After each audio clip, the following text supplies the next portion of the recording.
My name is Cassandra Miller. I am 35 years old, and I built Eclipse Atelier from the ground up into one of the most talked about fashion houses in Los Angeles. People see my designs on red carpets, in glossy magazines, on the bodies of celebrities they admire. To the outside world, I am proof that ambition and sleepless nights can transform a dream into an empire.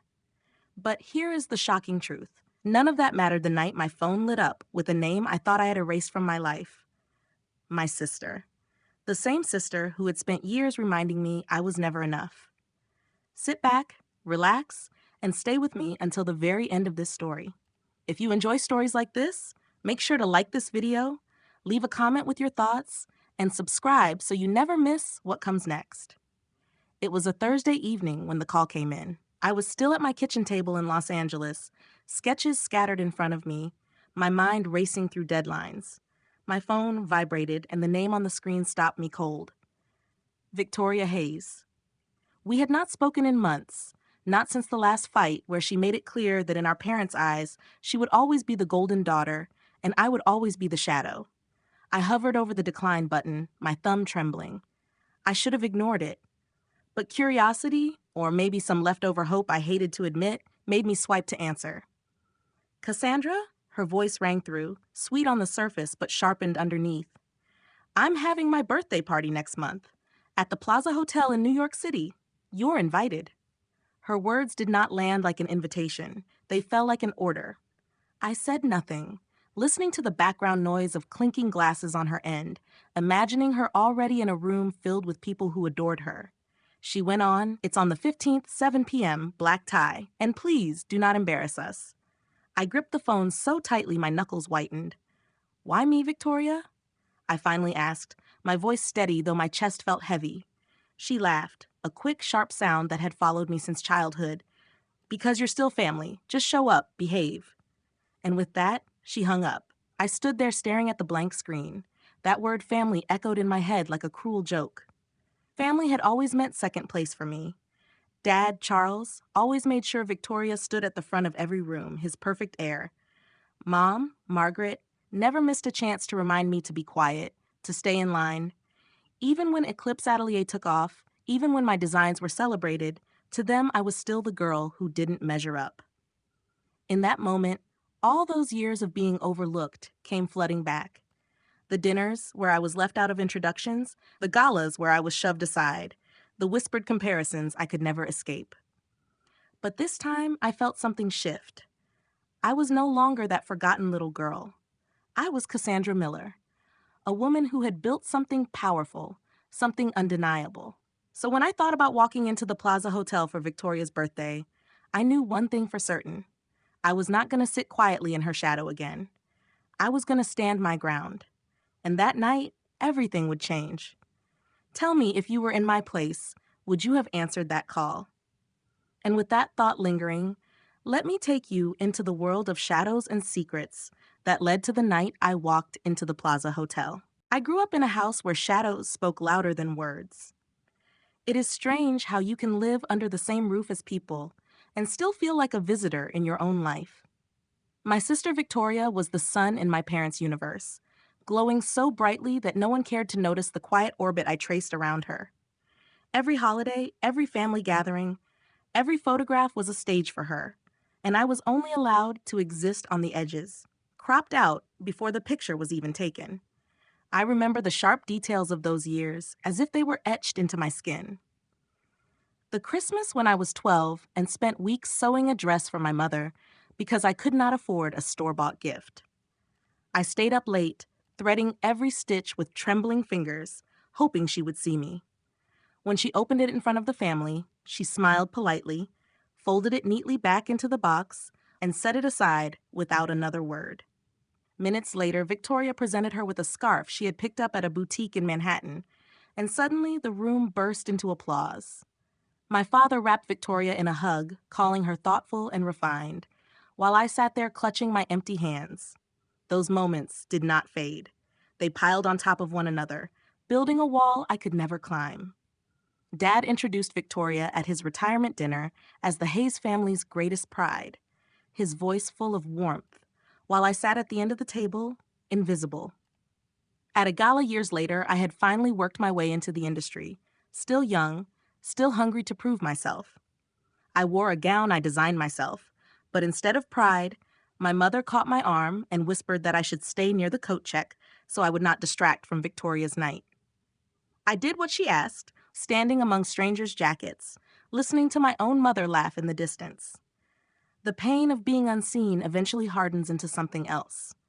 I stopped expecting approval, stopped waiting for a hand on my shoulder or a word of recognition. I learned to build without them. Eclipse Atelier was born in silence, in nights when no one cheered for me, in mornings when no one believed I would ever make it past the first collection. While they poured their love and resources into Victoria, I poured myself into fabric and sketches, into a vision no one could take away from me. That was the only place I felt like I mattered, the only world where my worth was not tied to their blind eyes. But even success has a bitter taste when it collides with the ghosts of your past. Every article that praised me, every red carpet that featured my designs, every headline that called me a visionary, I thought maybe this time they would notice. Maybe this time they would say, "She made it." Yet the phone stayed silent, the letters never came, and when we did speak, it was always a reminder that I would never reach the height Victoria claimed with ease. So when Victoria called me that night to invite me to her birthday at the Plaza, all those memories came rushing back. Her words were coated in the same sweet venom I had heard all my life. The message was simple. You are not wanted, but you are obligated. Show up, behave, and let me shine. I hung up that call and sat in my kitchen staring at the shadows on the wall. Family, that word tasted hollow in my mouth. I thought about the girl I used to be, the one who begged for attention, who tried to stitch love into dresses, who smiled through humiliation just to keep peace. That girl was gone. I had built something stronger, sharper, something they had never expected of me. And yet, even with everything I had accomplished, I knew how this would play out. I had been to enough of their events to understand the pattern. Victoria would stand in the spotlight, her smile practiced and flawless, while I would be tucked into the margins. Guests would glance at me, puzzled, maybe even pitying, as though wondering why the younger sister could not keep up with the star. My parents would sweep past me, pearls gleaming, voices loud, pretending I was just another guest, rather than their own blood. The thought of stepping into that ballroom filled me with both dread and defiance. Part of me wanted to refuse, to stay in Los Angeles where I was respected, where my name carried weight and no one dared to dismiss me. But another part, the part that had been silenced for too long, refused to let them keep writing my story. I was not going to give them the satisfaction of my absence. If I went to the Plaza, I would not go quietly. I walked to my desk, pulled out a sticky note, and wrote down the date, 15th of the month, 7 p.m. My handwriting was steady, even though my heart was racing.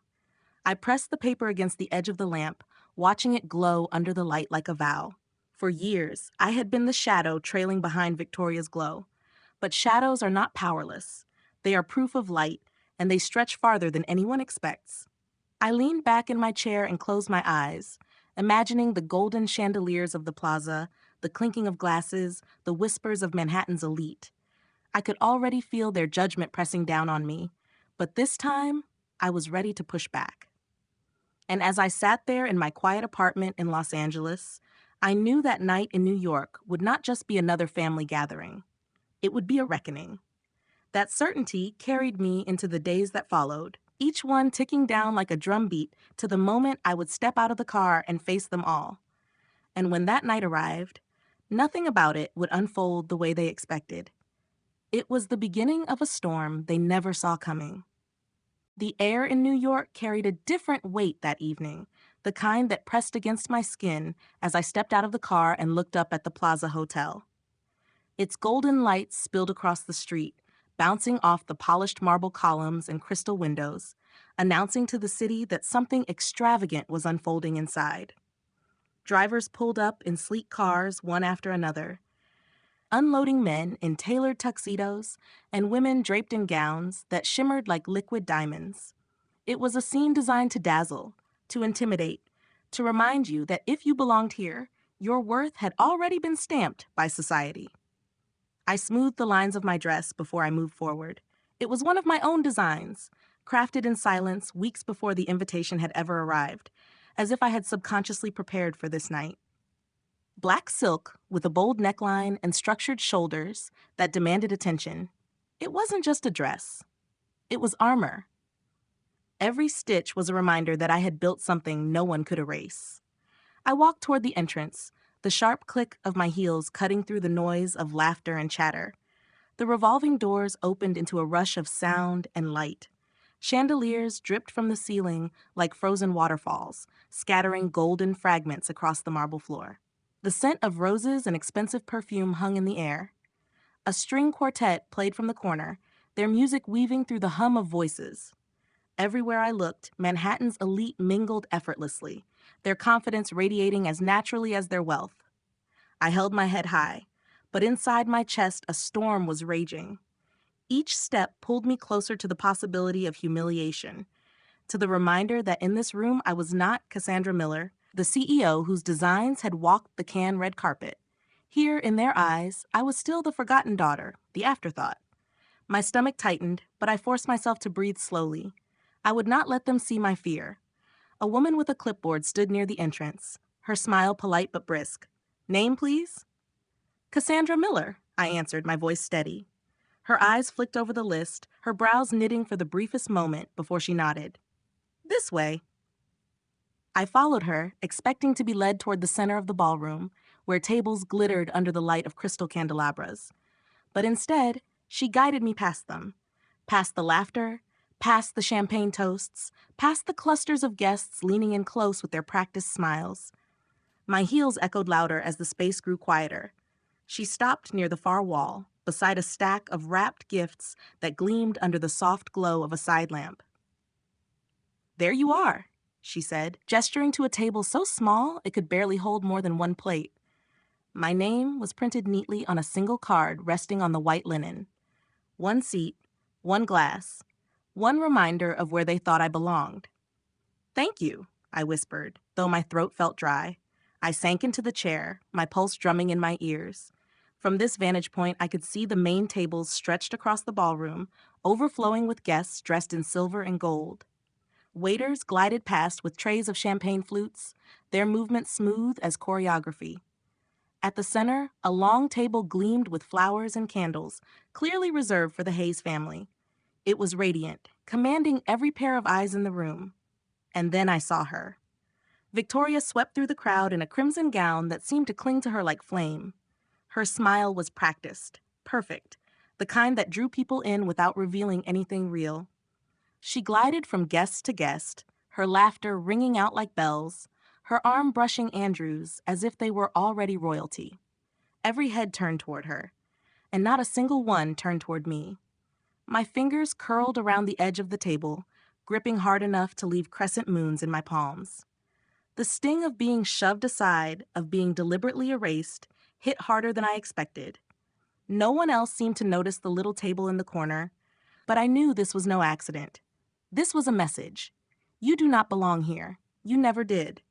I took a sip of water to steady myself, the glass trembling faintly in my hand. Around me, conversation swelled and laughter rippled, but I heard none of it. All I could hear was the pounding in my chest and the echo of Victoria's voice from the phone call. "Do not embarrass us," as if existing at all in her world was already an embarrassment. I forced myself to lift my gaze, to watch the room. I refused to shrink even as the weight of their dismissal pressed harder. My eyes followed Victoria as she leaned into a wealthy couple, dazzling them with her charm.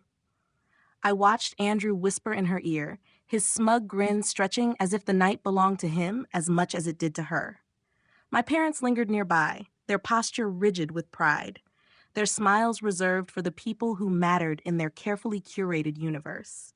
And me, I was seated by the gifts, a decorative afterthought. But the fire building inside me was anything but decorative.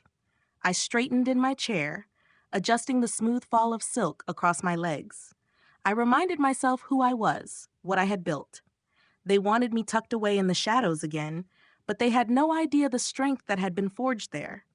They had no idea that tonight was not going to play out the way they imagined. As I watched Victoria bask in her spotlight, The decision settled deeper in my bones. I would not let them keep me in the corner. Not this time.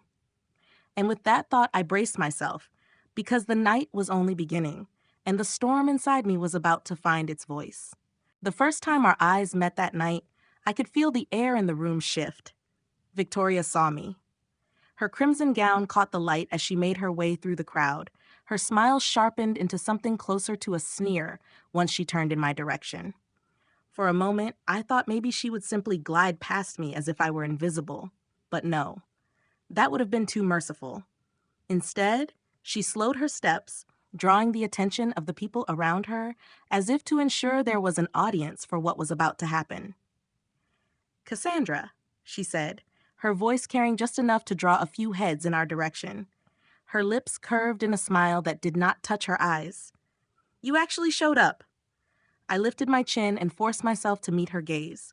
Wouldn't miss it. The way she tilted her head made it clear my words amused her.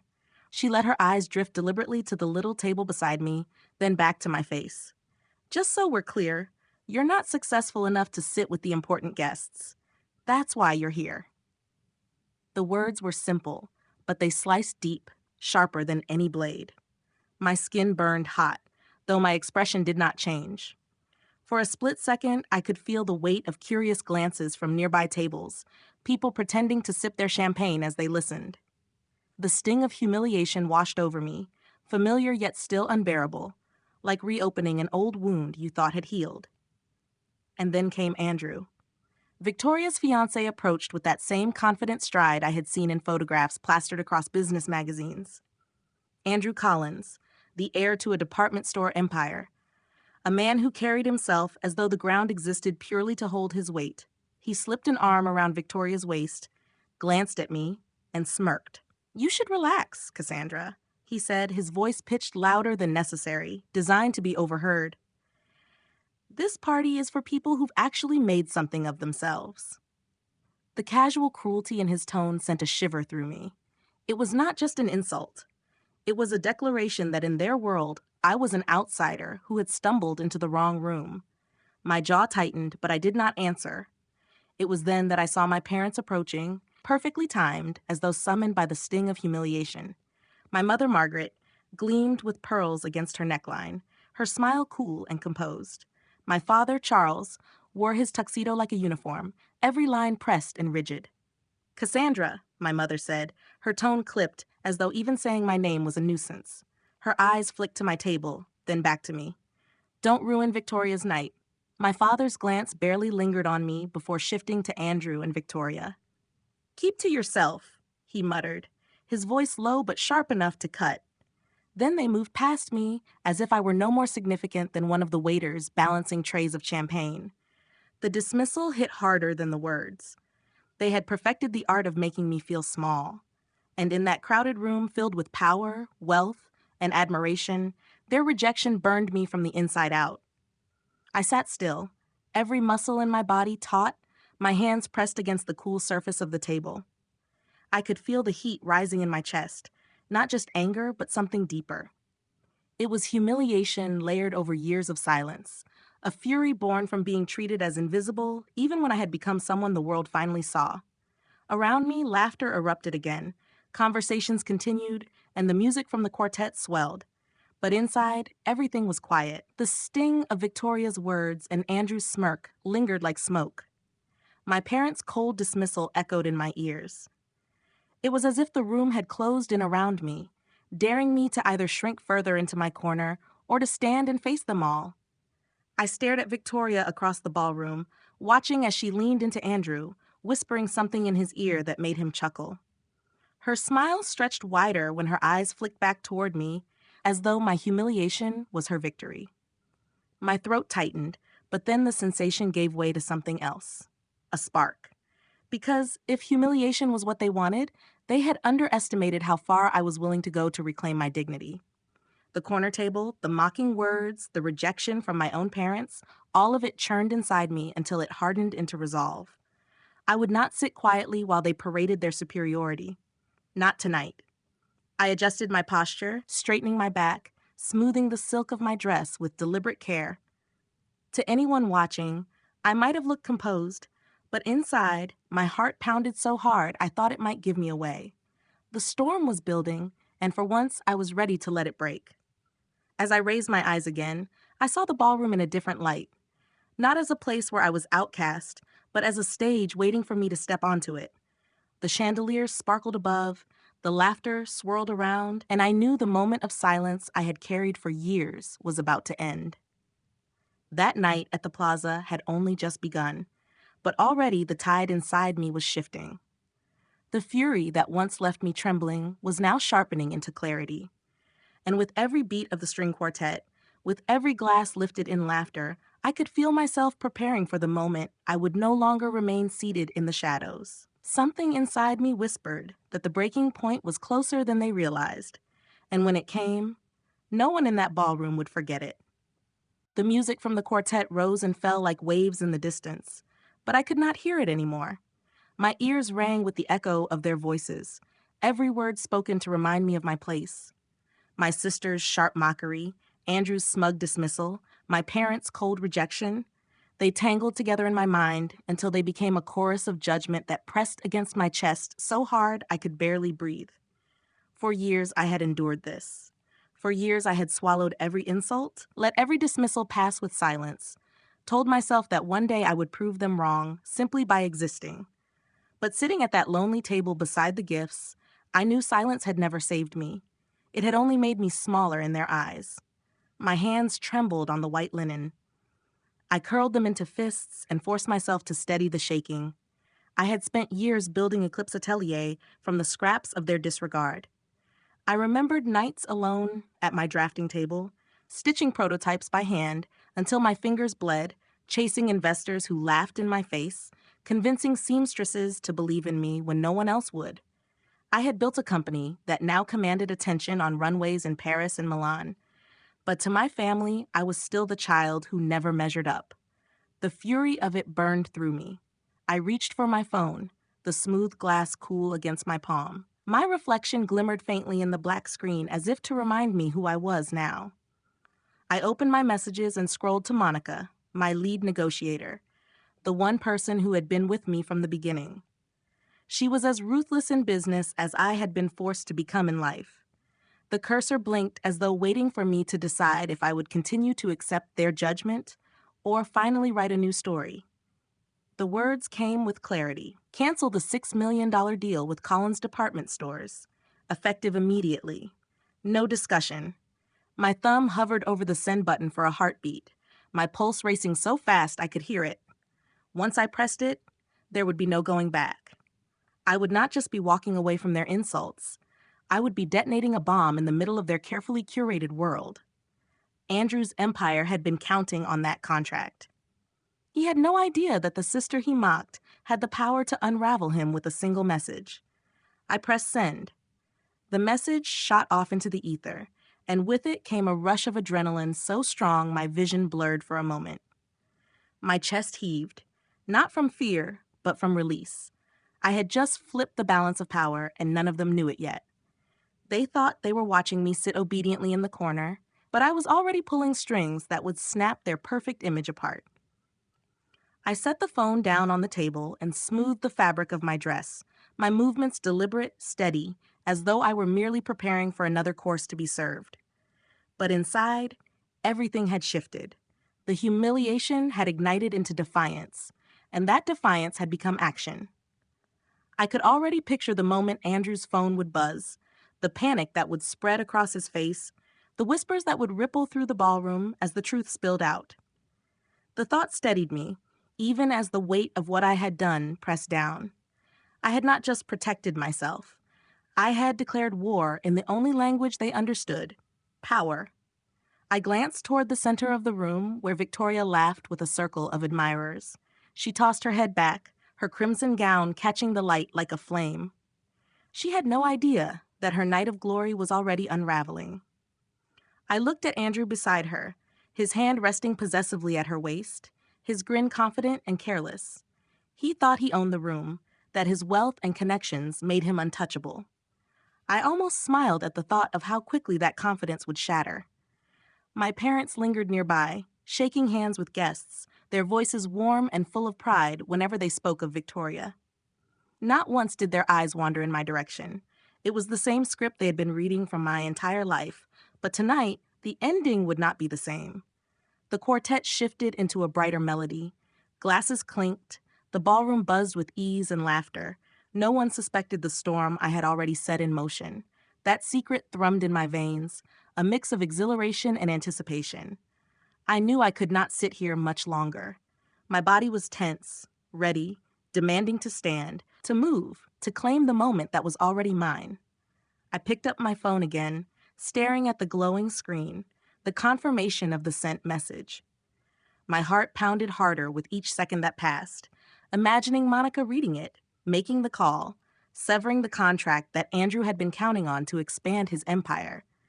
I could picture the chaos already starting behind the scenes.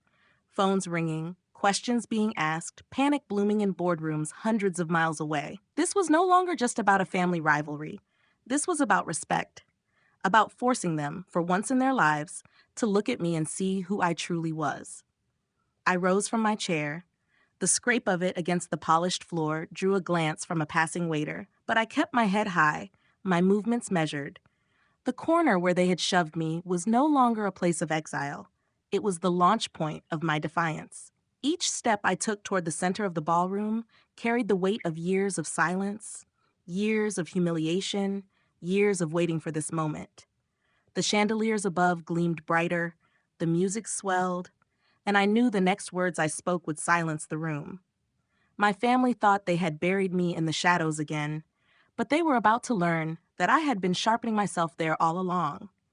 And as I moved closer to where Victoria stood, laughter still spilling from her lips, I felt the storm inside me, steady into something sharp and undeniable. The breaking point had come, and I was ready to let the world witness it. The ballroom pulsed with energy, 1,000 fragments of laughter and chatter echoing beneath the chandeliers. To anyone else, it was just another glittering evening at the Plaza, but to me it felt like a stage waiting for the curtain to rise. My heels struck the marble floor in measured rhythm as I crossed the room, the music from the quartet weaving around me like a soundtrack to something inevitable. Every step carried the weight of years, and with each one I shed the silence I had been buried under for far too long. When I reached the circle of guests surrounding Victoria and Andrew, the air seemed to shift. Conversations faltered. Heads turned. My sister's laughter cut off mid-note, her practiced smile faltering just long enough for me to see the crack beneath it. She straightened almost instantly, her crimson gown gleaming in the light, her voice dripping with disdain. "Cassandra," she said smoothly, her words pointed like daggers. "Don't make a scene." But I had already decided. Tonight was not about preserving their image. Tonight was about reclaiming mine. I lifted my chin, my voice carrying just enough to ripple through the nearest tables. "We need to talk." The crowd leaned in with curiosity, their glasses lowering, their whispers rising. I could feel the eyes of strangers on me, judging, questioning, waiting. I had been invisible for so long that the sudden intensity of their gaze was like a floodlight. But I didn't shrink. I let it steady me. "You think it's acceptable to shove me into a corner, to call me nothing," I said, my voice sharper than I expected. My words were not only for Victoria. They were for everyone who had ever written me off. "You've done it my entire life, but I'm not here to play the role you wrote for me." Her eyes narrowed, her hand tightening around Andrew's arm as if to keep her balance. She tried to laugh, to dismiss me like she always had, but I cut through her with words that had waited years to be spoken. "You don't know who I am. You don't know what I've built. I'm the CEO of Eclipse Atelier, a fashion house that started in a tiny studio in Los Angeles and now stands on international runways.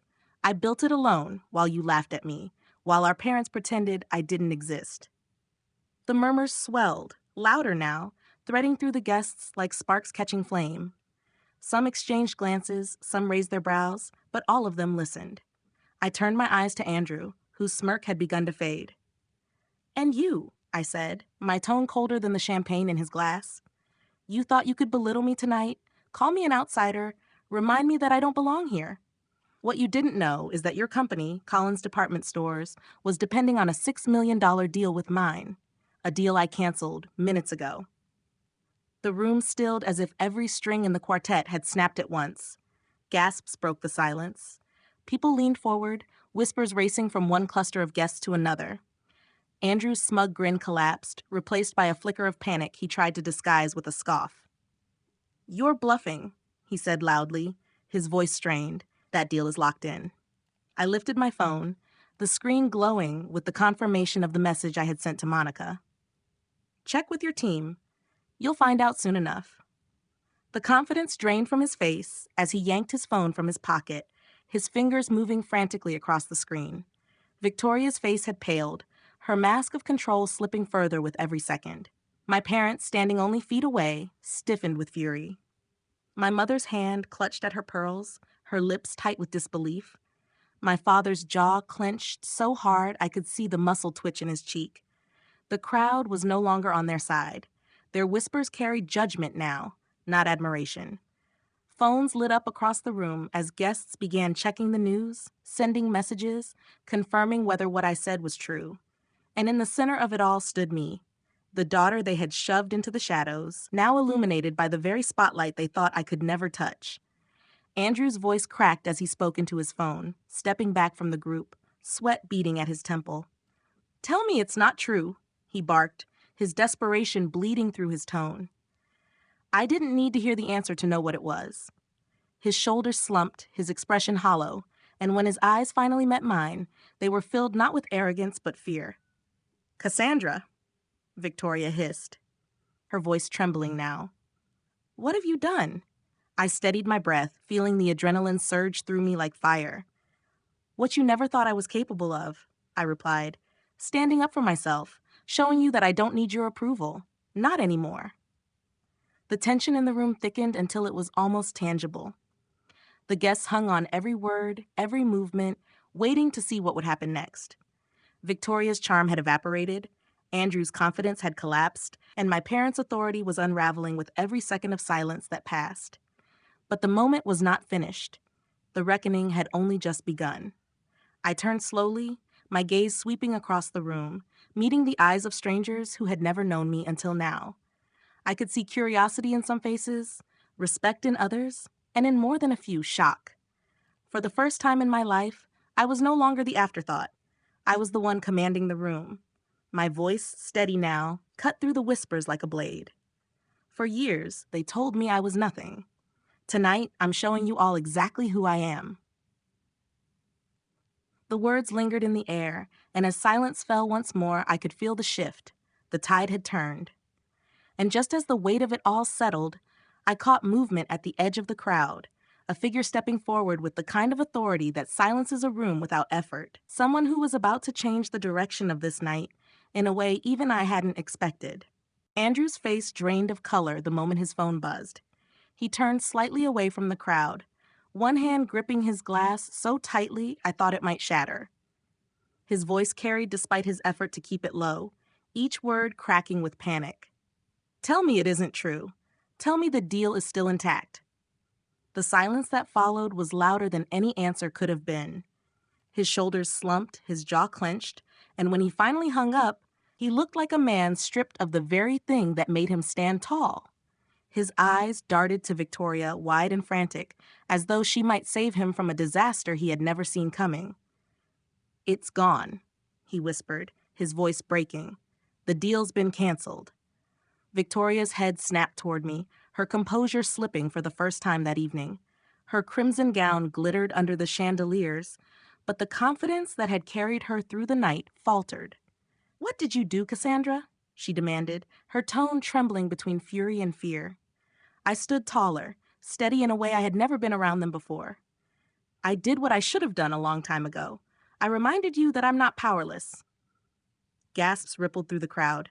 Guests leaned in closer, some whispering, some staring openly, their curiosity sharpened into fascination. I could see phones lighting up, messages being typed, news spreading in real time. My words were already leaving this ballroom, slipping to the veins of the city, and with them the truth about who I was. My parents moved closer, their faces twisted with anger. My mother's pearl necklace caught the light, but her eyes were cold as stone. "Cassandra, stop this nonsense at once. You are humiliating us." "Humiliating you?" I shot back, my voice louder now, carried by years of silence breaking open. You humiliated me my entire life. Tonight, I simply returned the favor. My father's face reddened, his hand tightening into a fist at his side. You're ruining everything we've built, he hissed. This is not your place. You've gone too far. Their fury no longer cut me the way it once did. Instead, it fueled me. Every word they threw at me was proof of the power I finally held. For years, I had been their disappointment. Tonight, I was their reckoning. The tension in the room was suffocating, and then I heard a voice rise above it all, calm yet commanding. Cassandra Miller. The crowd parted slightly, and I turned to see him. Richard Caldwell. A name that carried weight in every corner of Manhattan, a man whose investment choices could elevate companies overnight or crush them into dust. He was dressed in a navy suit, his presence alone enough to still the whispers. I didn't expect to find you here, he said, his eyes fixed on me with a hint of respect that cut through the haze of judgment around us. We met at the Sustainability Summit last year. Your work in ethical fashion has been on my radar ever since. A murmur rippled through the guests. Victoria stiffened, her jaw tightening, while Andrew shifted uncomfortably at her side.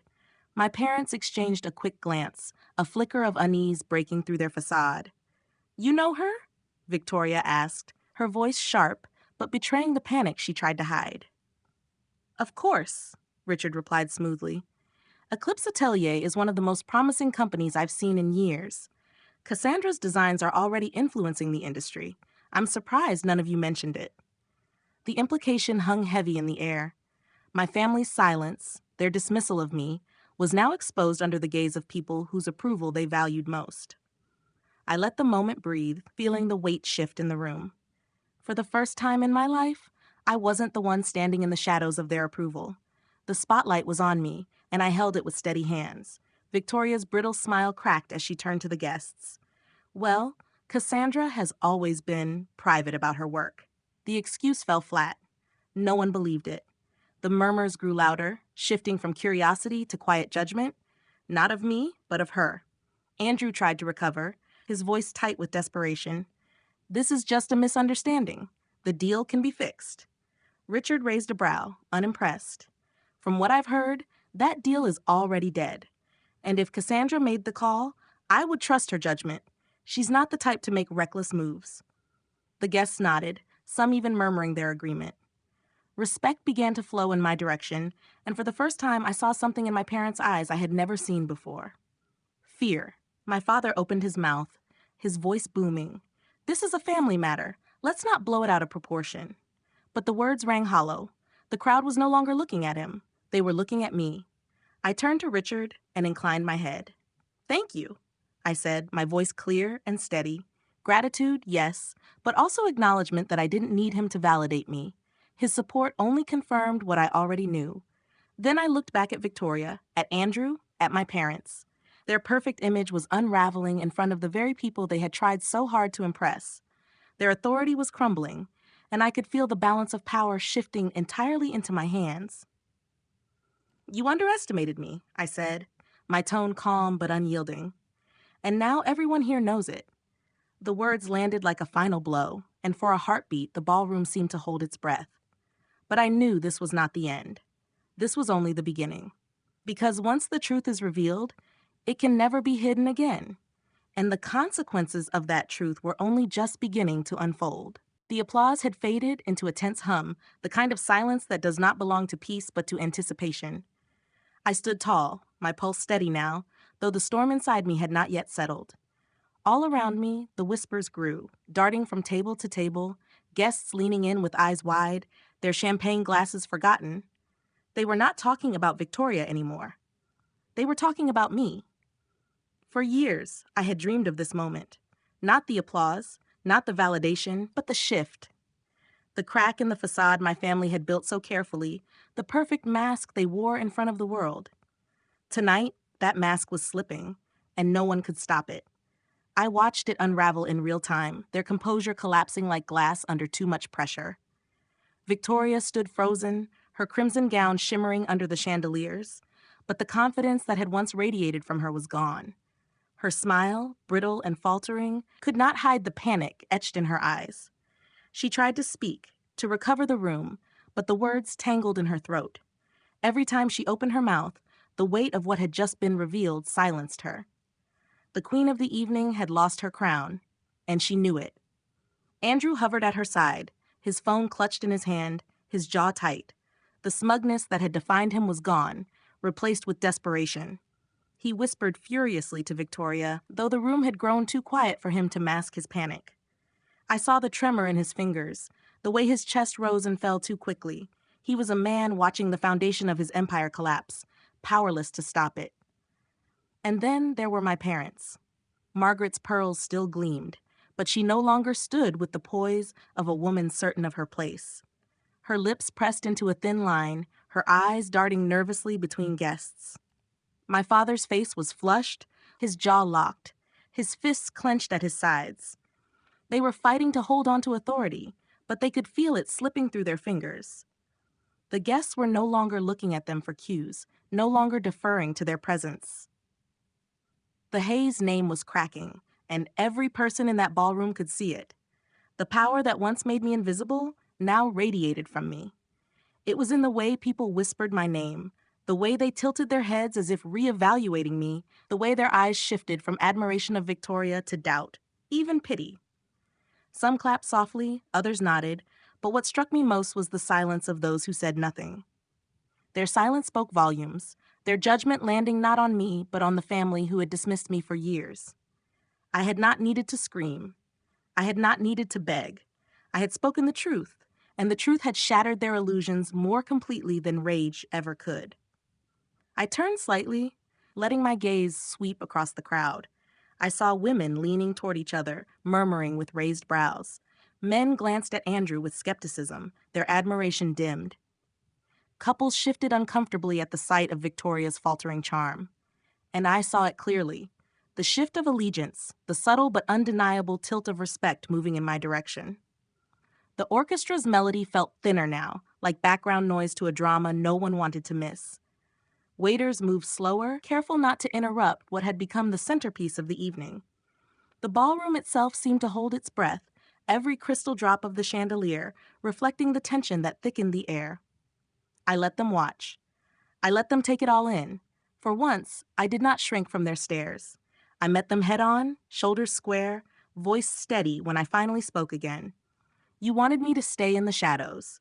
Tonight, you learned that shadows hold their own power, and I will never be hidden again. The silence that followed was electric, charged, as though the room itself was recalibrating. I could feel the weight of my parents' glare, the tremor in Victoria's facade, the collapse of Andrew's certainty. And yet, in the center of all of it, I felt lighter than I ever had before. Still, beneath the triumph, I sensed something else. This was not the end. I had broken their illusions, yes, but the consequences of what I had done were only beginning to unfurl.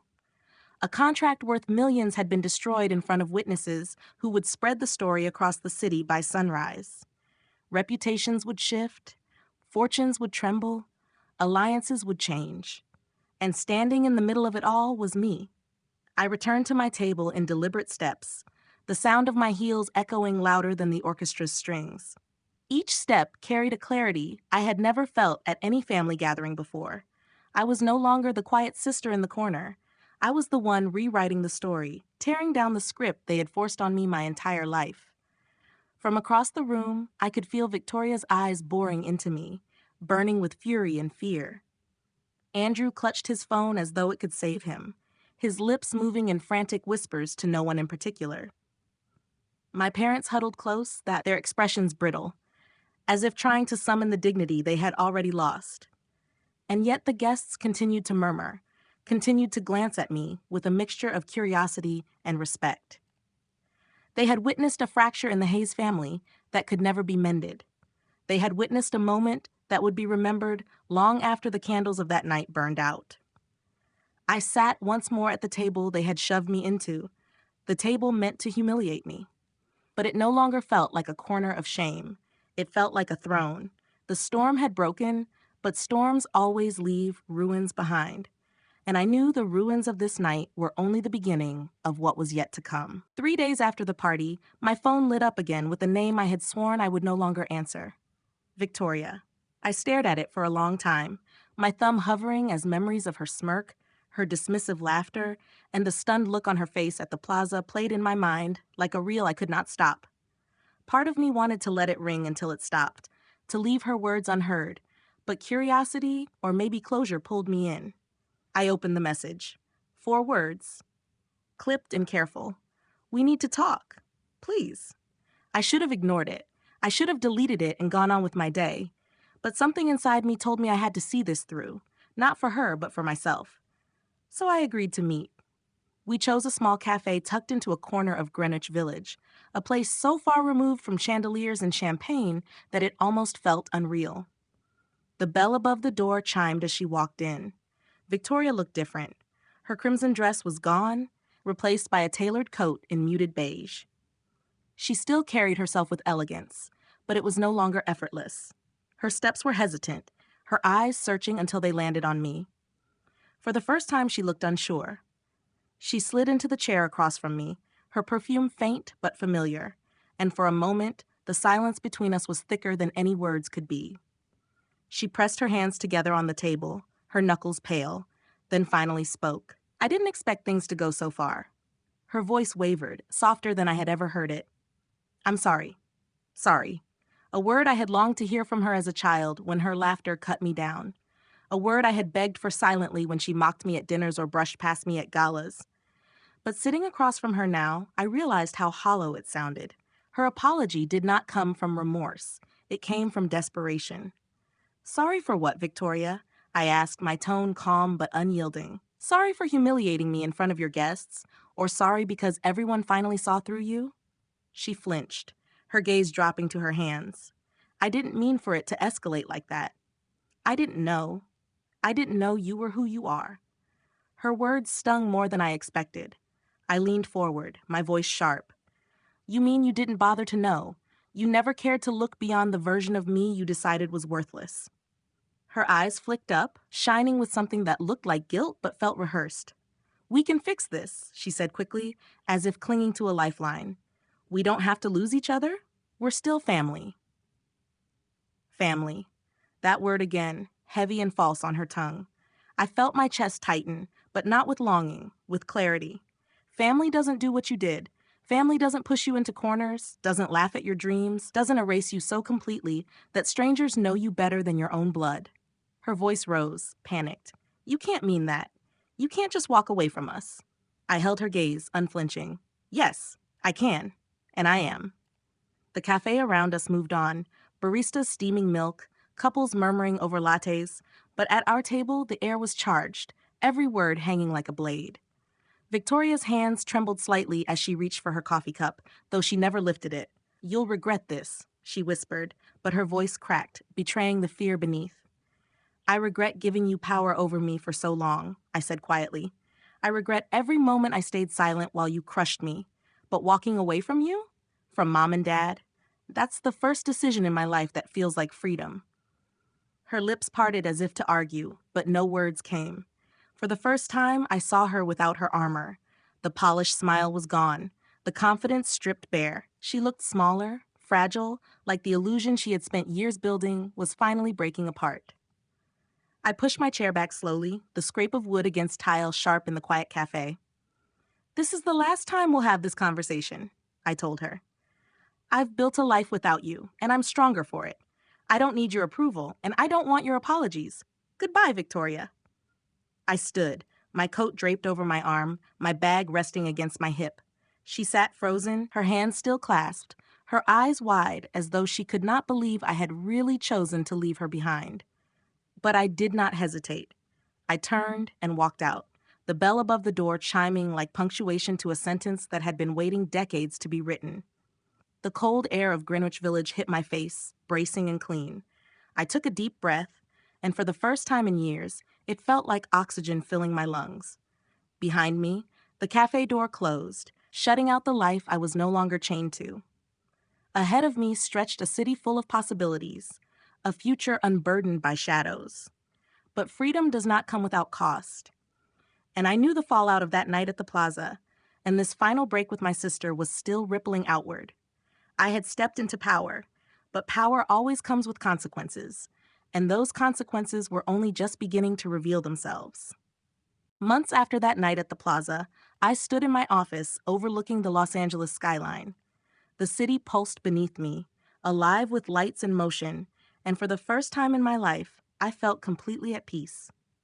Eclipse Atelier had just signed a landmark partnership with a global retailer, a deal so monumental it eclipsed the $6 million contract I had ended at the party. The press called us a pioneer, a trailblazer in sustainable fashion. Reporters wanted my story, investors wanted my vision, and for once, the world was not asking me to prove myself. They were already convinced. But the real victory was not in the headlines or the contracts. It was in the silence that followed. My phone no longer lit up with calls from my parents or from Victoria. The distance that used to feel like abandonment now felt like freedom. Without their voices telling me I was not enough, I discovered what it meant to define myself without chains. I thought back to the little girl who sat quietly at family dinners, waiting for recognition that never came. To the young woman who sewed late into the night, telling herself that maybe one day they would notice. I wanted to reach back through time and tell her she didn't need their approval, that her worth wasn't waiting at the end of their praise. It was inside her all along. The greatest lesson I learned from this entire ordeal is simple but life-changing. Respect is not given freely just because someone shares your blood. Respect must be earned, and if your family refuses to see your value, you are allowed to walk away. Choosing yourself is not selfish. It is survival. It is strength. For anyone listening who has been made to feel invisible, I want you to know this. You are not defined by the people who overlook you. You are not small because they refuse to see your light. Sometimes, the bravest thing you can do is to stop waiting for their applause and start building a life that makes you proud, even if you build it alone. When I look at my company now, I don't see the fabric or the numbers or the glamour. I see resilience. I see every night I chose to keep going despite the voices telling me to quit. And I see the truth I wish I had understood sooner. That walking away from those who diminish you is not the end of your story. It is the beginning of the one you were meant to live. If this story resonated with you, make sure to like this video, leave a comment with your thoughts, subscribe for more stories, and share this with someone who needs to hear it tonight. So let me ask you, if you had to choose between clinging to a family that refuses to see your worth or walking away to build your own path, which choice would you make?